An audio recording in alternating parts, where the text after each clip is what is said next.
Hello dear students, स्वागत अभिनंदन आप सबका। मेरा नाम है सुमित और एक बार फिर से मैं आपके सामने मौजूद हूं बीएमसीसी आईएएस प्लेटफॉर्म के ऊपर। और आज के सेशन में एक और इंपॉर्टेंट टॉपिक के ऊपर हम लोग बातचीत करने वाले हैं और आज का टॉपिक हमारा जनरल इकोनॉमिक्स से रिलेटेड है और स्पेशली हम लोग अरुणाचल प्रदेश स्टेट बजट 2026-27 के ऊपर बातचीत करने वाले हैं, क्योंकि ये टॉपिक हर उन कैंडिडेट्स के लिए बहुत इंपॉर्टेंट है जो अरुणाचल प्रदेश स्टेट से रिलेटेड किसी एग्जाम की तैयारी कर रहे हैं, चाहे वो अरुणाचल पीसीएस एग्जाम हो या फिर कोई अन्य स्टेट रिलेटेड एग्जाम्स हो। आप इस टॉपिक से 2, 3 या 4 क्वेश्चंस डेफिनेटली एक्सपेक्ट कर सकते हैं। सो अरुणाचल प्रदेश स्टेट बजट के ऊपर आज हम लोग चर्चा करेंगे और उन्हीं पॉइंट्स के ऊपर हम लोग चर्चा करने वाले हैं जिन पॉइंट से आपके एग्जाम में सीधे सीधे क्वेश्चंस पूछे जाते हैं। सबसे पहली बात, अरुणाचल स्टेट असेंबली में 10 मार्च 2026 को अरुणाचल के फाइनेंस मिनिस्टर चाउमा मेन ने बजट पेश किया था और इस बजट का जो टोटल एक्सपेंडिचर आउटले था वो था 36,607 करोड़।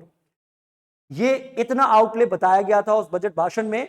और बेसिकली सरप्राइजिंग बात इस बजट का यह है कि पिछले सेशन में यानी पिछले फाइनेंशियल ईयर 2025-26 में जो एक्सपेंडिचर आउटलेट था 39,842 करोड़, उसके कंपैरिजन में ये 8.1% कम हो गया, डाउन हो गया, जो थोड़ा सा सरप्राइजिंग है क्योंकि आमतौर पर ऐसा होता नहीं है। बजट में क्या होता है, आपने में भी शायद ध्यान दिया होगा, आपने देखा होगा कि इस बार जो बजट में आउटले एक्सपेंडिचर आउटले बताया गया है उसके कंपैरिजन में आगे के साल अगले साल कुछ ना कुछ इंक्रीमेंट दिखता है आपको। 5%, 10%, 15% में भी कुछ ना कुछ इंक्रीमेंट दिखता है। जैसे 2025-26 में जो बजट एस्टिमेट बताया गया था उसके कंपैरिजन में थोड़ा इंक्रीमेंटेड होना चाहिए, बट इस बार हुआ नहीं। ये 8.1% कम हो गया। रीजन क्या था इसका? कोई गवर्नमेंट की पॉलिसी में ऐसा कोई ड्रास्टिक चेंज हुआ इसके वजह से ये एक्सपेंडिचर कट हुआ है या इसके पीछे कोई और अन्य रीजन है? मैं कहूंगा पॉलिसी में तो ऐसा कोई खास चेंज नहीं हुआ है, इसके पीछे रीजन कुछ और है और रीजन है 16 फाइनेंस कमीशन का रिकमेंडेशन रिपोर्ट। 16 फाइनेंस कमीशन ने जो अपना रिकमेंडेशन गवर्नमेंट ऑफ इंडिया को सौंपा है, उस रिकमेंडेशन के बेसिस पे अरुणाचल प्रदेश का शेयर सेंट्रल टैक्स पूल में जो सेंटर से शेयर मिलता है स्टेट को, उसमें अरुणाचल का शेयर कम हो गया है कुछ खास पैरामीटर की वजह से। और ये शेयर कितना हो गया है, कभी कभी एग्जाम में ये आपसे पूछा जाता है। मैं 16 फाइनेंस कमीशन की रिपोर्ट की बात कर रहा हूं जिसका रिकमेंडेशन ईयर है 2026 से लेकर के 31 तक, यानी अब से जो भी सेंट्रल टैक्स पूल से अरुणाचल को या किसी भी स्टेट को पैसे मिलेंगे सेंट्रल टैक्स पूल से, वो बेसिकली 16 फाइनेंस कमीशन के रिकमेंडेशन के बेस पे भी मिलेगा।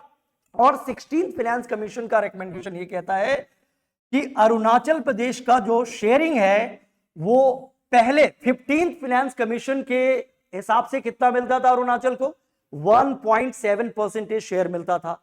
अब ये शेयर कम होकर के कितना हो गया है, 1.35% हो गया। और ये सिर्फ इकलौता अरुणाचल के साथ नहीं हुआ है, ऐसे कई सारे स्टेट्स हैं जैसे इन सारे स्टेट के शेयर भी कम हुए हैं, लेकिन कुछ स्टेट्स के शेयर बढ़े हैं। जैसे साउथ इंडियन स्टेट्स है ना, तमिलनाडु है, कर्नाटका है, महाराष्ट्र है, इनके शेयर कंपैरेटिवली बढ़े हैं क्योंकि 16 फाइनेंस कमीशन ने जो एक तरीके से शेयरिंग फॉर्मूला रिकैलिब्रेट किया है उसमें उन स्टेट्स को थोड़ा सा प्रमोट किया गया है जिन्होंने डेमोग्राफी में अच्छा काम किया है, पॉपुलेशन कंट्रोल में अच्छा काम किया है, एनवायरमेंटल प्रोटेक्शन सिस्टम में अच्छा काम किया है, इकोनॉमिक एक्टिविटी में, पर कैपिटा इनकम में जिन जिन स्टेट्स ने अच्छा परफॉर्मेंस किया है उनका शेयर कंपैरेटिवली 15 फाइनेंस कमीशन के कंपैरिजन में शेयर बढ़ा है। लेकिन जिन स्टेट्स ने इन पैरामीटर पे ठीक ठाक काम नहीं किया है उनको थोड़ा सा नुकसान हुआ है। तो अरुणाचल के साथ साथ ऐसे और भी स्टेट है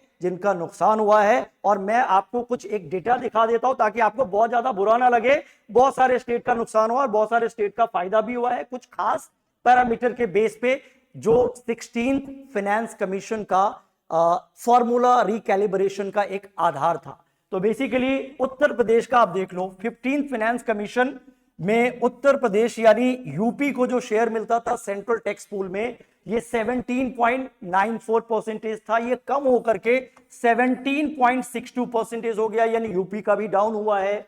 बिहार का भी, मैं पूरा डेटा आपको याद करने के लिए नहीं बोल रहा हूं, लेकिन ये पॉइंट थोड़ा सा ध्यान से देखिए, आपको खुद ही पता चल जाएगा कि अरुणाचल अकेले नहीं है जिसको नुकसान हुआ है, मध्य प्रदेश को भी नुकसान हुआ, कुछ कुछ को फायदा हुआ। वेस्ट मतलब महाराष्ट्र को आप देख लो, महाराष्ट्र का शेयर कंपैरेटिवली थोड़ा सा साइडली अप हुआ है, कर्नाटका का शेयर अप हुआ है, और तमिलनाडु या और भी साउथ इंडियन जो स्टेट्स है उनका शेयर अच्छा मतलब थोड़ा सा अपग्रेड हुआ है, क्योंकि इन स्टेट्स ने इन पैरामीटर पे अच्छा काम किया है। 16th फाइनेंस कमीशन ने जो फॉर्मूला रिकैलिब्रेट किया है उसका ये बेसिकली पैरामीटर है। तो जिन जिन स्टेट्स ने डेमोग्राफी में अच्छा काम किया, जिन जिन स्टेट्स ने एनवायरमेंटल प्रोटेक्शन में अच्छा काम किया, इकोनॉमिक एक्टिविटी में अच्छा काम किया, उनको फायदा हुआ है, और जिन्होंने अच्छा काम नहीं किया उनको कंपैरेटिवली थोड़ा सा नुकसान हुआ है, ये आप ध्यान रखेंगे। और इसी बेस पे मैं आपको बता दूं कि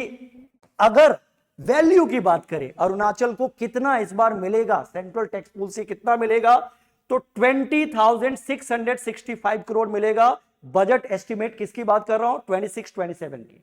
अगर इससे पहले की ईयर में आप जाओगे 2025-26 में जाओगे, तो यही जो अरुणाचल का शेयर था सेंट्रल टैक्स पूल में, ये 24,475 करोड़ था। तो कहीं ना कहीं ये डाउन हुआ है, इसका इंपैक्ट बजट आउटले पे आपको दिख रहा है। इसलिए ये बात आपको ध्यान रखना है कि कोई पॉलिसी चेंज की वजह से ये डाउन नहीं हुआ है, बल्कि 16th फाइनेंस कमीशन के रिपोर्ट रिकमेंडेशन के बेस पे ये डाउन हुआ है। और आपसे ये पूछा जा सकता है कि अब ये कितना मिलेगा, और वैल्यू अगर आपसे पूछा जाए कि ये वैल्यू कितनी होगी, तो पिछले सेशन में ये मिला था 24,000 समथिंग, अभी 20,000 समथिंग मिलेगा। ये आप याद रखेंगे किसके बेस पे, 16th फाइनेंस कमीशन के बेस पे। अभी बार बार मैं इस डिस्कशन में फाइनेंस कमीशन की बात कर रहा हूं, तो मुझे लगता है कॉन्सेप्चुअल क्लैरिटी के लिए ये जरूरी है कि थोड़ा सा हम लोग फाइनेंस कमीशन के ऊपर बात कर ले।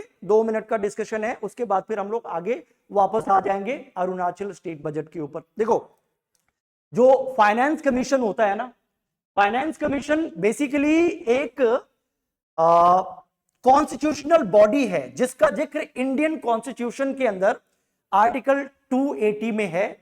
और आर्टिकल 280 ऑफ इंडियन कॉन्स्टिट्यूशन ये कहता है कि प्रेसिडेंट ऑफ इंडिया हर 5 साल पर या जरूरत पड़े तो उससे भी पहले फाइनेंस कमीशन को कॉन्स्टिट्यूट करेंगे। और फाइनेंस कमीशन का मेन काम एक फाइनेंशियल रेफरी की तरह होता है, जो ये फॉर्मूला गवर्नमेंट को सुझाता है कि किस फॉर्मूला के बेस पे सेंट्रल टैक्स पूल में से सेंटर और स्टेट्स के बीच में रेवेन्यू का बंटवारा होगा। ये फॉर्मूला फाइनेंस कमीशन एक्चुअली में एक तरीके से एडवाइस देता है गवर्नमेंट ऑफ इंडिया को, और गवर्नमेंट ऑफ इंडिया इस एडवाइस को यूजुअली मान लेता है। तो फाइनेंस कमीशन का मेन काम यही है कि सेंट्रल टैक्स पूल में स्टेट को क्या हिस्सा मिलेगा, कितना मिलेगा, वो फॉर्मूला तय करना। और साथ ही साथ इससे रिलेटेड मतलब डेवलपमेंट से रिलेटेड अगर कोई और अन्य काम फाइनेंस कमीशन को दिया जाता है, जैसे ग्रांट के लिए क्या फॉर्मूला होगा, कितना ग्रांट किस स्टेट को दिया जाएगा, तो उसकी भी बात फाइनेंस कमीशन करता है।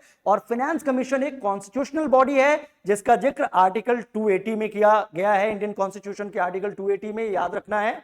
और अब तक टोटल 16 फाइनेंस कमीशन का गठन किया जा चुका है। और रिसेंट जो सबसे रिसेंट है वो 16वां यानी 16 फाइनेंस कमीशन ही है, जिसके रिपोर्ट के रिकमेंडेशन के बेस पे ही अरुणाचल का शेयर एक्चुअली में कम हुआ है, ये याद रखेंगे। तो कुल मिलाकर के कितने फाइनेंस कमीशन अब तक गठित किए जा चुके हैं, सबसे लेटेस्ट कौन है, 16 फाइनेंस कमीशन। और 16 फाइनेंस कमीशन का रिकमेंडेशन ईयर है, मतलब 5 साल के लिए इसका पूरा का, तो 2026 से लेकर के 31 तक अब जो भी बंटवारा होगा ना सेंट्रल टैक्स पूल में से स्टेट को जो भी पैसा मिलेगा वो इसी कमीशन के रिकमेंडेशन के बेस पे मिलेगा। और 16 फाइनेंस कमीशन के जो चेयरमैन है वो है डॉक्टर अरविंद पनगड़िया। और इस 16 फाइनेंस कमीशन ने जो फॉर्मूला दिया है, मैं वो भी थोड़ा सा आपको बता दूं क्या फॉर्मूला दिया है। बेसिकली ये एक बेसिक बात है, थोड़ा सा कॉन्सेप्चुअल क्लैरिटी के लिए आपको पता होना चाहिए। देखो, दो तरीके का डिवोल्यूशन फॉर्मूला होता है इसमें। एक है वर्टिकल डिवोल्यूशन, डिवोल्यूशन का मतलब ट्रांसफर है ना, और दूसरा है हॉरिजॉन्टल डिवोल्यूशन। अब इसको मैं बुक से हट करके अगर सिंपल भाषा में समझाऊं ना, तो ऐसे समझो कि मान लो सेंट्रल गवर्नमेंट के पास एक टैक्स पूल है और उस टैक्स पूल में 100 रुपीज टोटल आ रहा है, ठीक है। और सेंट्रल गवर्नमेंट के साथ, सेंट्रल गवर्नमेंट है, इस गवर्नमेंट के साथ इंडिया में बहुत सारे स्टेट गवर्नमेंट्स भी है, ए बी सी डी, ऐसे बहुत सारे स्टेट गवर्नमेंट है। तो फाइनेंस कमीशन ये डिसाइड करता है कि ये जो रकम आया है सेंटर के पास, इस रकम में, इस अमाउंट में सेंटर अपने पास कितना रखेगा और स्टेट को कितना देगा, और स्टेट को जितना दिया जाएगा उसमें से अलग अलग स्टेट की क्या हिस्सेदारी होगी। ये formula finance commission he government of India को देता है, रेकमेंड करता है, ठीक है। तो इस 16 फाइनेंस कमीशन में आप क्या देख रहे हैं, एक है वर्टिकल डिवोल्यूशन। वर्टिकल डिवोल्यूशन कितना दिया गया है, 41%। मतलब ये कि 100 रुपए अगर सेंटर के पास ये फंड आ रहा है 100 रुपए का, तो उसमें 59 रुपीज तो एक्चुअली में गवर्नमेंट ऑफ इंडिया के पास ही रहेगा। बाकी 41 रुपीज जो है ना, ये स्टेट्स को दे दिया जाएगा। इसको कहते हैं वर्टिकल डिवीजन, है ना, वर्टिकल डिस्ट्रीब्यूशन। कि 100 रुपए का इनकम हुआ, उसमें से 59 फैमिली के हेड के पास रहेगा, और 41 जो है वो जो फैमिली में जितने और भी मेंबर्स हैं उनको बांट दिया जाएगा ओवरऑल। लेकिन 41 में ये भी तो होगा कि ए को 5 रुपीज मिलेंगे, बी को 10 रुपीज मिलेंगे, सी को 5 रुपीज या 8 रुपीज मिलेंगे। तो इस डिवीजन को या इस डिवोल्यूशन को हॉरिजॉन्टल डिवोल्यूशन कहा जाता है।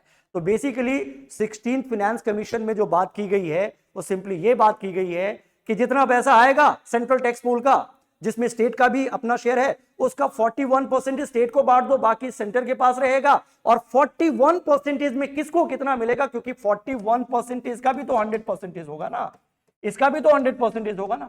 तो इसमें किसको कितना मिलेगा वही मैं अभी बता रहा था। इसमें अरुणाचल को इतना मिलेगा, और बाकी स्टेट्स के लिए भी मैंने आपको बताया था। तो बाकी स्टेट के लिए किसका बताया था, जैसे यूपी का कम हुआ है, बिहार का कम हुआ है, बंगाल का कम हुआ है। तो ये सब अब इस हिसाब से सारे स्टेट को उस 41% में से इस हिसाब से डिवाइड करके दिया जाएगा। तो ये पॉइंट आप याद रख लेंगे, फाइनेंस कमीशन से रिलेटेड ये इंपॉर्टेंट पॉइंट है और ये बहुत उपयोगी हो सकता है आपके एग्जाम के लिए। एक और चीज, इसी अरुणाचल स्टेट बजट पे वापस आते हैं, इसके बारे में एक और पॉइंट आपको याद रखना है। आउटले कितना था टोटल बजट एस्टिमेट में, 36,607 करोड़, जो कि प्रीवियस ईयर से 8.1% कम था, ये आपको याद रखना है। और इसके साथ साथ इसमें जो फिस्कल डिफिसिट था, ये भी टर्म आपसे कई बार पूछा जाता है, उसकी बात की गई है, वो कितना है। स्टेट जो जीडीपी, स्टेट का अपना जो जीडीपी होता है ना, जिसको ग्रॉस स्टेट डोमेस्टिक प्रोडक्ट यानी जीएसडीपी कहते हैं, वो उसका 1.7% फिस्कल डिफिसिट शो किया गया है। दैट मींस ये लगभग कितना है, 701 करोड़ के आसपास। और फिस्कल डिफिसिट क्या होता है, ये बजट में बार बार आपको सुनने को मिलता है। ये एक्चुअली में घाटा है, मतलब बजट, मतलब इसको आप कह सकते हैं फिस्कल घाटा। अब फिस्कल घाटा को कैसे समझा जाए सिंपल लैंग्वेज में, तो सिंपली आप समझो कि जैसे मान लीजिए कोई एक फैमिली है, मैं फैमिली का मतलब गवर्नमेंट की भी बात कर रहा हूं, और ऐसे समझने के लिए फैमिली का भी आप कंसीडर कर सकते हैं। तो एक फैमिली है, उसका अपना एक बजट सिस्टम है, बजट में इनकम भी आता है और एक्सपेंडिचर भी होता है। तो किसी गवर्नमेंट को अगर मैं फैमिली के तौर पर कंसीडर करूं, तो ऐसे सिंपली मैं बोल सकता हूं कि कोई एक गवर्नमेंट है, आप स्टेट का गवर्नमेंट ले लो, सेंटर का गवर्नमेंट ले लो, उसको जो रिसीविंग मिला, उसका जो इनकम है, सपोज कीजिए उसका इनकम है 100 रुपीज, ठीक है, एक साल का, एक फाइनेंशियल ईयर का, और उसे अपने खर्च को चलाने के लिए, मतलब इतना इनकम आया, लेकिन एक्सपेंडिचर जो है, उसको जो खर्च करना पड़ रहा है अलग अलग सिस्टम में, वो लगभग मान लेते हैं 110 रुपीज खर्च करना पड़ रहा है। अब देखो यहां सिंपल है, सिंपल मैथमेटिक्स है कि इनकमिंग रिसीप्ट है 100 रुपीज का, लेकिन एक्सपेंडिचर रिसीप्ट है 110 का। इसका मतलब दोनों के बीच गैप कितने का है, 10 रुपीज का गैप है। और ये जो 10 रुपीज का गैप है, इसी को हम यहां पे फिलहाल फिस्कल डिफिसिट कह सकते हैं। इस 10 रुपीज के गैप को भरने के लिए गवर्नमेंट के द्वारा बोरो लिया जाता है, उधार लिया जाता है, और फिर अपने खर्च को एक्चुअली में आगे बढ़ाया जाता है। तो जितना गवर्नमेंट के पास पैसा आता है, जनरली गवर्नमेंट उससे थोड़ा ज्यादा ही खर्च करता है। इसी को फिस्कल डेफिसिट कहा जाता है। यह बहुत ज्यादा नहीं होना चाहिए, 3%, 2.5% के आसपास या 2% से नीचे है जीडीपी का, तो इसको अलाउड माना जाता है, कोई दिक्कत नहीं है। लेकिन ये अगर हद से ज्यादा हो जाए, मतलब इनकमिंग आ रहा है 100 रुपीज और खर्चे कर रहे हैं आप 150 रुपीज, 160 रुपीज, 140 रुपीज, तो इसको अच्छा बिल्कुल नहीं माना जाएगा। ये लिमिट में होना चाहिए। और जीडीपी का 2%, 2.5% मतलब 3% से कम हो तो ठीक माना जाता है, अलाउड माना जाता है, कोई दिक्कत नहीं है। बेसिकली इकोनॉमिक्स के टर्म में फिस्कल डेफिसिट का एक फॉर्मूला होता है। अभी मैं बहुत डिटेल में नहीं बताऊंगा क्योंकि अरुणाचल स्टेट बजट की मैं बात कर रहा हूं और उसी डेटा पे मैं फोकस रखूंगा, बट ये पॉइंट आप याद रखिएगा। फिस्कल डेफिसिट का एक्चुअल सिंपल फॉर्मूला होता है total expense, total expenditure minus total receiving, incoming. लेकिन उस रिसीविंग में उधार को, बोरोइंग्स को शामिल नहीं किया जाता है। तो गवर्नमेंट का इनकम क्या है, गवर्नमेंट का एक्सपेंडिचर क्या है, उन दोनों का जो डिफरेंस होता है उसे आप फिस्कल डेफिसिट कह सकते हैं। और अरुणाचल के केस में फिस्कल डेफिसिट की वैल्यू आपसे एग्जाम में पूछा जा सकता है, तो 701 करोड़ यानी 700 करोड़ से थोड़ा ज्यादा। ये स्टेट जीडीपी का कितना है, ऑलमोस्ट 1.7% के आसपास है। ये डेटा आपको याद रखना है, ये बहुत ज्यादा इंपॉर्टेंट है अगर अरुणाचल बजट को आप पढ़ रहे हैं तो आपके एग्जाम्स के लिए।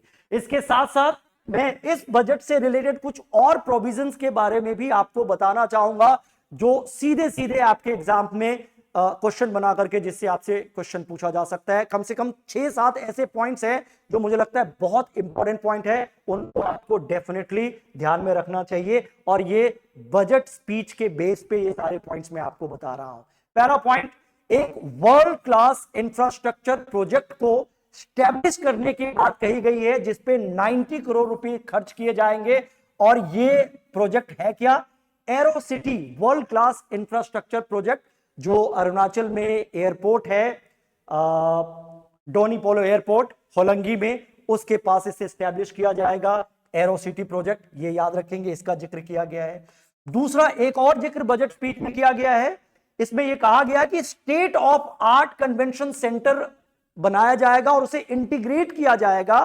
बेसिकली 100 से 150 रूम का जो होटल होता है ना, उसके साथ उसे इंटीग्रेट करके वर्ल्ड क्लास सेंटर के रूप में उसे होलंगी में स्टैब्लिश किया जाएगा। तो ये दोनों के दोनों वर्ल्ड क्लास इंफ्रास्ट्रक्चर प्रोजेक्ट है। एक एरो सिटी की बात हो रही है, 90 करोड़ का इस पे आउटले एस्टिमेट है। इसके अलावा state of the art convention की बात की जा रही है जिसको इंटीग्रेट किया जाएगा एक वर्ल्ड क्लास होटल के साथ होलंगी में, जहां पे एयरपोर्ट है उसी के आसपास। इसके अलावा इस बजट में एक खास बात की गई है, ये आप देख सकते हैं क्लियरली, एक टर्म है, कभी कभी ये आपसे पूछा जाता है इस तरीके का, अगर कोई इनपुट जिस पे बहुत ज्यादा जिक्र किया जाता है बजट में तो उससे आपके क्वेश्चंस बन जाते हैं। Decade of hydro power. Hydro power क्या होता है, हाइड्रो पावर एक ऐसा प्रोजेक्ट होता है जिसमें पानी से बिजली बनाया जाता है, सिंपल वे में आप इसे समझो। और इस बजट में कहा गया है कि 2025 से लेकर के 35 तक का जो 10 ईयर का टेन्योर है ना, इसे डिकेड ऑफ हाइड्रो पावर के रूप में कंसीडर किया जाएगा। और इसका एम है, इस डिकेड का यानी 10 साल का ये जो एम है वो ये है कि इस दौरान एक्चुअली में 19 गीगावाट, 19 जीवी यहां लिखा हुआ है, जीडब्ल्यू, 19 गीगावाट का हाइड्रो पावर कैपेसिटी बिल्डअप किया जाएगा, कमीशन किया जाएगा इस डिकेड के दौरान।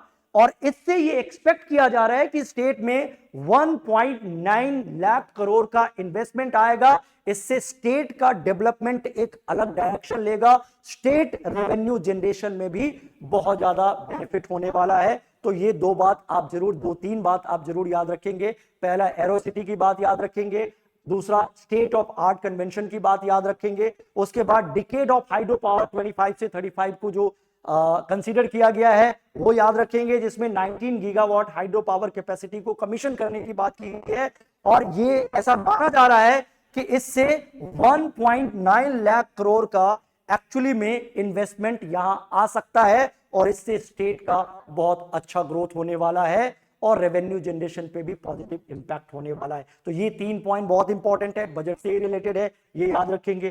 फिर 3 पॉइंट और मैं आपको बोलूंगा जो आप ध्यान रखेंगे। तो 4th पॉइंट ये है कि एक्चुअली में ये भी बहुत इंपॉर्टेंट डेवलपमेंट हुआ है, फर्स्ट कमर्शियल कोल माइन, मतलब पहला कमर्शियल तौर पर कोल निकालने वाला जो माइन है उसको ऑपरेशनल कर दिया जाएगा बहुत जल्दी। और ये कहां पे है? नामचिक नामपक सेंट्रल कोल ब्लॉक, ये चांगलांग डिस्ट्रिक्ट में है। यही आपसे क्वेश्चन पूछा जा सकता है, किस डिस्ट्रिक्ट में है, ये भी आप याद रखोगे, ये बहुत इंपॉर्टेंट है। इसके साथ साथ एक जो 5th पॉइंट है, पहले ये मैं बता दूं, फिर उसके बाद 6th पॉइंट बताऊंगा। ये भी आप याद रखिएगा कि जो 4 न्यू प्रोटेक्टेड एरिया है ना, प्रोटेक्टेड एरिया क्या होता है? जिसमें एक तरीके से ऐसा प्रोटेक्टेड, एक ऐसा एरिया जिसमें ह्यूमन और वाइल्ड लाइफ के कॉन्फ्लिक्ट को रोकने का प्रयास किया जाता है, उसमें कुछ रिस्ट्रिक्शंस लगाए जाते हैं, that is something protected area. उन प्रोटेक्टेड एरिया को ऑफिशियली नोटिफाई कर दिया गया है और इसका जिक्र बजट में किया गया। प्रोटेक्टेड एरिया जो है वो कौन कौन से है और ये कहां कहां है, मुझे लगता है ये आपको ध्यान रखना है। पहला, निदक दानी wild life sanctuary, lower Subansiri district में ये मतलब है, ये आप ध्यान रखेंगे। दूसरा है लिपोमोदी वाइल्ड लाइफ सेंचुरी, ये भी एक प्रोटेक्टेड एरिया है जिसको नोटिफाई किया गया है, इसका जिक्र बजट में है, अपर सुबनसिरी डिस्ट्रिक्ट में ये है। उसके अलावा ब्राइदवा कम्युनिटी रिजर्व है, वेस्ट कामेंग डिस्ट्रिक्ट में है, उसकी भी बात यहां पे की गई है, इसको भी नोटिफाई किया गया। और फिर इसके बाद एक और है जो आप याद रख सकते हैं, चुटपेन कम्युनिटी रिजर्व, ये वेस्ट कामेंग डिस्ट्रिक्ट में स्टैब्लिश्ड है, वहां पे मौजूद है। तो किन किन डिस्ट्रिक्ट में है ये आपको याद रखना है, और इन्हीं 4 को नोटिफाइड किया गया है, ये प्रोटेक्टेड एरिया है, इसका भी जिक्र बजट में किया गया है, ये भी आपके लिए इंपॉर्टेंट इनपुट हो जाएगा। और इसके साथ साथ जो फाइनेंशियल ईयर 2026-27 की बात की गई है, क्योंकि इसी के लिए बजट आया है, और फाइनेंशियल ईयर 2026-27 का क्या मतलब है? 1 अप्रैल 2026 से लेकर के 31 मार्च 2027 तक का जो ईयर होगा वो फाइनेंशियल ईयर 26-27 कहलाएगा। और इस फाइनेंशियल ईयर के लिए बेसिकली जो बजट का फोकस एरिया था उसमें 3 बातों के बारे में बताया गया है। पहला, टाइमली इंप्लीमेंटेशन, जो भी पॉलिसी, जो भी स्कीम्स वगैरह अनाउंस किया गया उसका टाइमली इंप्लीमेंटेशन फोकस एरिया होगा।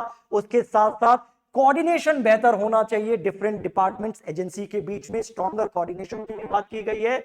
और सही से प्रोजेक्ट इंप्लीमेंट हो रहा है या नहीं हो रहा है, इसकी प्रॉपर मॉनिटरिंग व्यवस्था भी होनी चाहिए। तो फोकस जो है, ये 3 वर्ड आपसे पूछा जा सकता है कि बजट 2026-27 का फोकस पॉइंट क्या है, तो आप कहेंगे implementation, coordination and then monitoring.